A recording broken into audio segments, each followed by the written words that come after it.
செல்ல வேண்டும் என்றால் உங்களுக்கு கொடுக்கப்பட்ட நேரத்தில் செல்லுமாறு அன்புடன் கேட்டுக்கொள்கிறேன். தலைவர் அவர்களே, நீதிபதிகளே, போட்டியாளர்களே, சக சொல்வேந்தர்களே, பார்வையாளர்கள், உங்கள் அனைவருக்கும் எனது அன்பான வணக்கங்கள். இன்று நாம் நகைச்சுவை உணர்வு போட்டி மற்றும் மதிப்பீடு போட்டி இந்த அங்கத்தில் இந்த போட்டி நிகழ்ச்சியில் ஒன்று கூடியுள்ளோம். இந்த மன்றத்தை பொறுத்தவரை இது ஒரு புதிதான நிகழ்ச்சி. என்ன கேட்டீங்கன்னா, நானே இதுதான் முதல் தடவை இந்த நிகழ்ச்சியை பார்க்கிறேன்.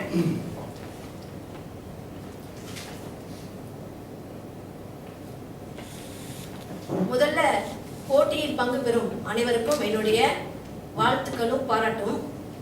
எல்லாரும் தயாரான நிலையில் வந்திருப்பீங்க என்று நினைக்கிறேன்.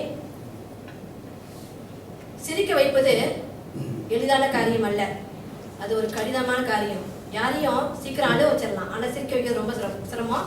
அதையே போட்டியாகவும் சவாலாகவும் எடுத்து 4 பேர் இன்று போட்டியில பங்கேற்க போறாங்க. அந்த 4வருக்கும் சவாலை வென்று வர என்னுடைய ஆசை. அடுத்ததாக மதிப்பீடு போட்டி. சொன்னா என்னை பொறுத்தவரை எல்லாருமே வெற்றி பெறணும், அதான் என்னுடைய ஆசை. ஆனா அது முடியாத காரியம். அடுத்ததாக மதிப்பீடு போட்டி. இந்த போட்டிக்கு 4 பேர் பதிவு கொடுத்திருக்காங்க. இந்த 4வரும் ஒரு உரையை கேட்கணும்.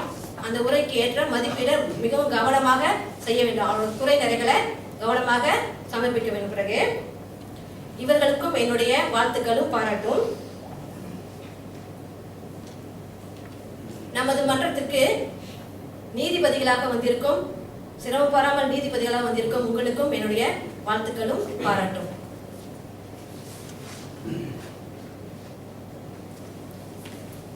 வெற்றி தோல்வி போட்டியில் சகஜம், ஆனால் வெற்றியே நமது குறிக்கோளாக இருக்க வேண்டும். தோல்வியை கண்டு கலங்காமல் அதையே வெற்றி படிக்கல்லாக மாற்ற வேண்டும். வெற்றி வந்தால் அங்கு பணிவு இருக்க வேண்டும், தோல்வி வந்தால் பொறுமை இருக்க வேண்டும், எதிர்ப்பு வந்தால் துணிவு அவசியம். எது வந்தாலும் நமக்கு முதல்ல தன்னம்பிக்கை தான் அவசியம். உங்கள் அனைவரிடமும் தன்னம்பிக்கை இருக்கும் என்று நினைக்கிறேன். போட்டியில் இதை ஒரு எதிரியாக நினைக்காமல் சவால், இது ஒரு நட்பு பரிமாற்றும் ஒரு போட்டியாக இருக்க வேண்டும் நினைக்கிறேன். ஏன்னா போட்டி பொறாமெல்லாம் நமக்கு நம் மன்றத்துக்கு தேவையில்லாத ஒன்று. தொடர்ந்து இன்றைய முதல் அங்கம் நகைச்சுவை உணர்வு பேச்சு போட்டி. இதனை நமது மன்றத்தின் நல்ல குரல் வளம் படித்த அழகான பெண் இவர் தான் வழி நடத்த போறாங்க. அடுத்து இன்றைய மேடை அவருடையது. மேடைக்கு வருமாறு அழைக்கிறேன் தமிழ் செல்வி.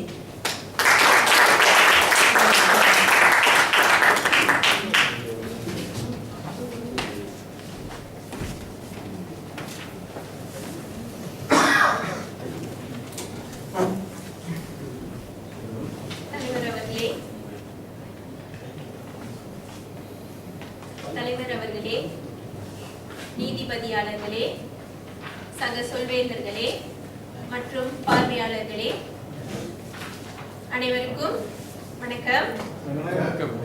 இன்று நாம் ஜோஹோ பாரு பேச்சாளர் மன்றத்தின் நகைச்சுவை உணர்வுடைய பேச்சு போட்டிக்கு வரவேற்பதில் மிக மிக மகிழ்ச்சி அடைகிறேன்.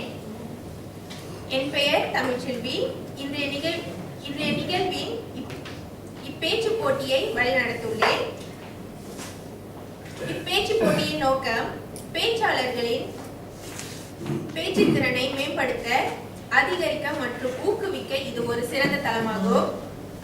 பேச்சாளர்கள் மற்ற திறமை பேச்சாளர்களின் பேச்சை கவனிப்பதின் வழி தங்களின் பேச்சாற்றலையும் மேம்படுத்திக் கொள்ளலாம்.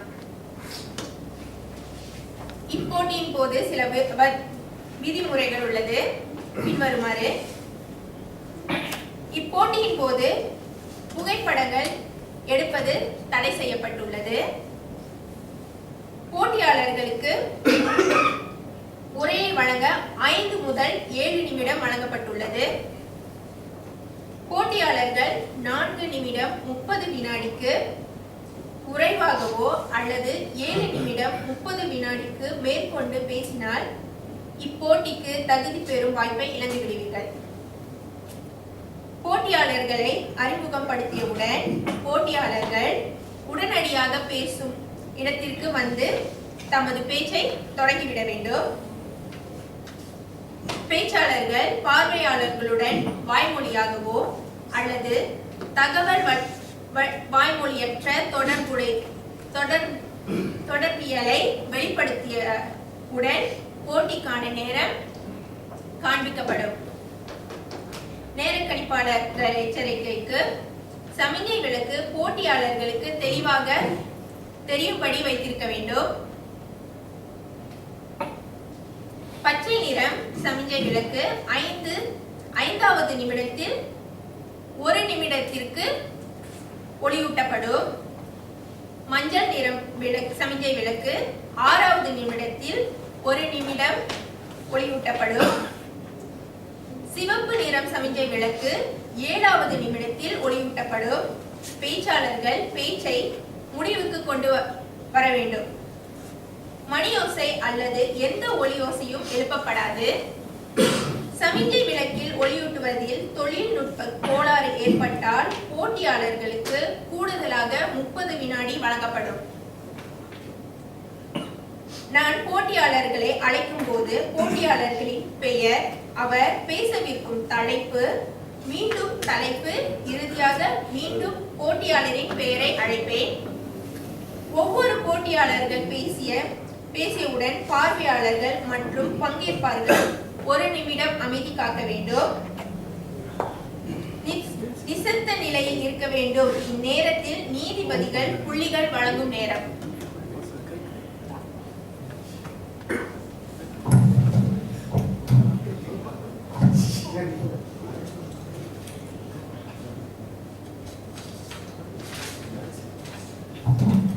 நீதிபதிகளின் முடிவே இறுதியானது.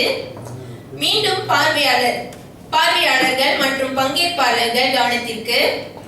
உங்களின் கை தொலைபேசி மற்றும் அனைத்து இரைச்சல் சாதனங்களை நிசப்த நிலையில் வைக்கும்படி கேட்டுக்கொள்கிறேன். போட்டியாளர்களின் பெயர்கள் பின்வருமாறு: முதல் போட்டியாளர் சொல்வேந்தர் ராஜன், இரண்டாம் போட்டியாளர் சொல்வேந்தர் எம் சிவகுமார், மூன்றாவது போட்டியாளர் சொல்வேந்தர் பி சிவகுமார், இறுதி போட்டியாளர் சொல்வேந்தர் மும்மூர்த்தி. இப்பொழுது நாம் போட்டியை தொடங்க உள்ளோம். போட்டியாளர்களே, நீங்கள் தயாரா? தலைமை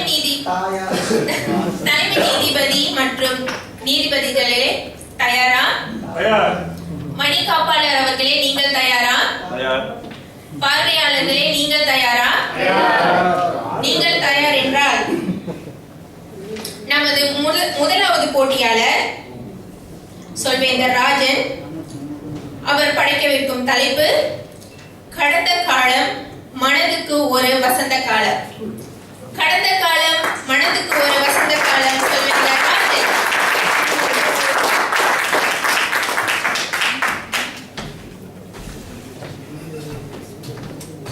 வணக்கம்.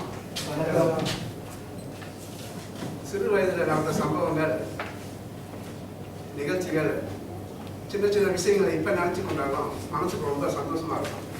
அது எப்படி இருக்குன்னா, பழைய பாட்டை கேட்டால் இப்போ எப்படி இனிமையாக இருக்கோ அந்த மாதிரி பழைய நினைவுகள் நினைத்து பார்த்தா மனதுக்கு ரொம்ப இனிமையாக இருக்கும். சில விஷயங்களை நினச்சி பார்த்தா வியப்பாக இருக்கும். சில சம்பவங்களை நினைச்சா தானாக சிரிப்பு வரும். சொந்தமாக சிரிச்சுக்கணும். சொந்தமாக சிரிச்சுக்கிட்டாதான் மற்றவங்க நம்மளை ஒரு மாதிரியாக நினைப்பாங்க, ஒரு மாதிரியாக பேசுவாங்க. அதை செய்யறதுக்கு வெளியில் உள்ள ஆள் வேண்டாம், எங்கள் வீட்டில் உள்ளவங்களே போதும். அவங்க அப்பா சொந்தமாக சிரிச்சுக்கிறாரு, நட்டுக்கழுந்து போச்சு போல, மண்டை ஓடி போச்சு போலன்னு மெதுவா என் மகன் கிட்ட சொல்லுவாங்க. ஆனா தெளிவா என்கிட்ட கேட்கும்.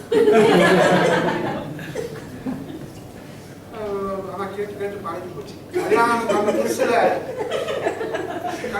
புதுசுல நானும் அவங்களும் ஒரு பார்த்து சிரிச்சுக்கிட்டோம். இப்ப சொந்தமா சிரிச்சுக்கிறேன்.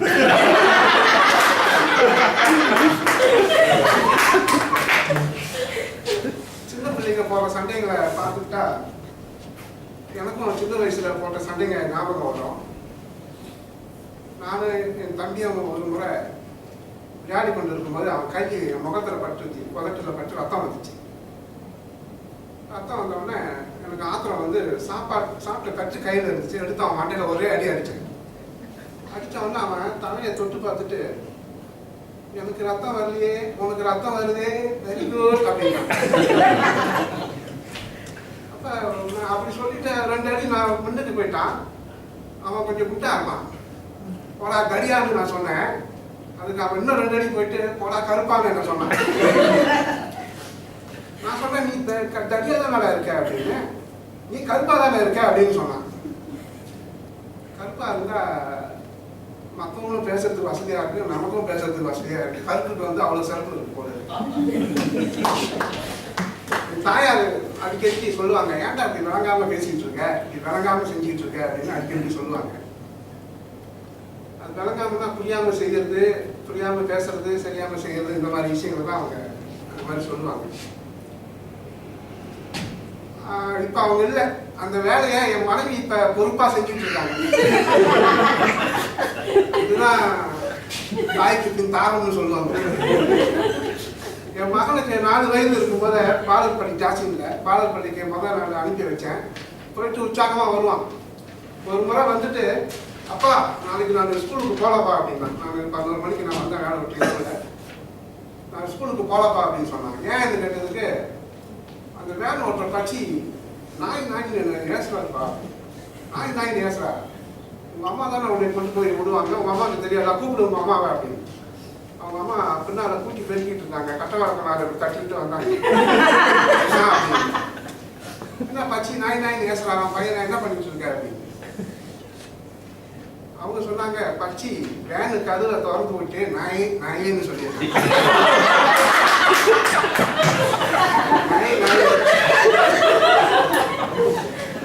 மேல ஏற சொன்னாரு. அதைத்தான் அவன் நாயின்னு சொல்லிட்டு அவன் தான் விளக்காம பேசியிருக்கான். நீங்களும் விளக்காத ஆளா இருக்காங்க சொன்னாங்க. அப்புறம் அதுக்கு நான் விளக்கம் சொல்லிட்டு கட்ட விளக்கம் வேற போயிட்டு கொஞ்ச நேரம் ஒரு சத்தம் வந்துச்சு பின்னால இருந்து. விளங்காதுக்கு பிறந்தது எப்படி விளங்கும், விளங்காது நானு, விளங்காதுக்கு பிறந்தது என் பையன். இதுதான் எங்க அம்மா சொல்லிட்டு இருந்தாங்க. அவ்வளவுதாங்க. நான் படிவம் 3 படிக்கையில எஸ்ஆர்டி படிச்சு முடிஞ்சு அப்பதான் வந்து பரீட்சை முடிஞ்ச உடனே பள்ளியில வந்து விளையாட்டு போட்டிலாம் வைப்பாங்க. அப்ப அன்றைக்கு கடல்ல விளையாட்டு போட்டி, நான் கால்பந்து விளையாட்டு நான் வந்தேன். மணி ஒரு 11 மணி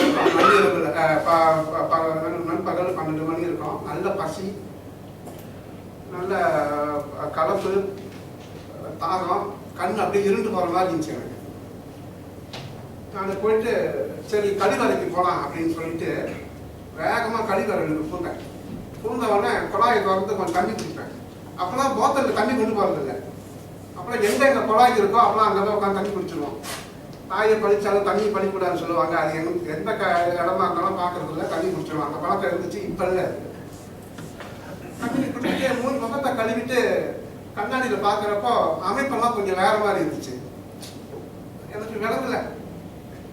கழிவறை வாசப்படியில் வந்து இப்படி எட்டி பார்க்க பொம்பளை படம் மாட்டேங்குச்சு, பெண்கள் படம் உடனே விளங்கிடுச்சு எனக்கு. கழிவறை விழுந்து போட்டுட்டேன், பெண்கள் கழிவறை. நல்ல வேலை எல்லாம் யாரும் பெரும்பாலும் பேர் கடலில் இருக்காங்க விளையாட்டு பார்த்துக்கிட்டு. யாரும் பார்க்கல, யாரும் பார்க்கற வேலை தப்பிச்சேன். அண்ணோட போய் வர இடம்னா அன்னைக்கு இன்னும் கண்ணை மறைச்சிருச்சு. பக்கம் பக்கம் தான். அது அண்ணோட போய் வராட அன்னைக்கு என்னமோ மாறிடுச்சு. இப்படி சில விளங்காத விஷயங்களும் இப்பவும் பண்ணிக்கிட்டு தான் இருக்கிறேன். சில பிரச்சனைங்க அது பிரச்சனையாகி பிரச்சனையாக வந்திருக்கு. சில விஷயங்களை வெளியில சொல்லலாம், சில விஷயங்களை வெளியில சொல்ல முடியாது. இந்த மாதிரி சில சில விஷயங்களை இப்போது நினைச்சாலும் எனக்கு இப்போ 50 வயசு ஆச்சு. 5 வயசுல ஆரம்பிச்ச வழங்காம இன்னமும் வழங்காம சில விஷயம் செஞ்சுட்டு தான் இருக்கிறேன். கடந்த காலம் வந்து ஒரு இறந்த காலம் தான். ஆனால் அந்த இறந்த காலத்துக்குள்ளேயும் இந்த மாதிரி சின்ன சின்ன விஷயம் இன்னும் நம்மளோட இருந்துக்கிட்டு தான் இருக்கு. எல்லோருக்கும் அந்த மாதிரி தான் இருக்கும். 1 2 அந்த மாதிரி இருக்கலாம். நீங்களும் நினைச்சு பாருங்க, சிரிங்க. ஆனா சிரிக்கும் போது அக்கம் பக்கம் பார்த்து சிரிங்க. ஏன்னா நமக்கு வேண்டாதவங்க வெளியில இல்லை, வீட்டுக்குள்ளதான் இருக்காங்க.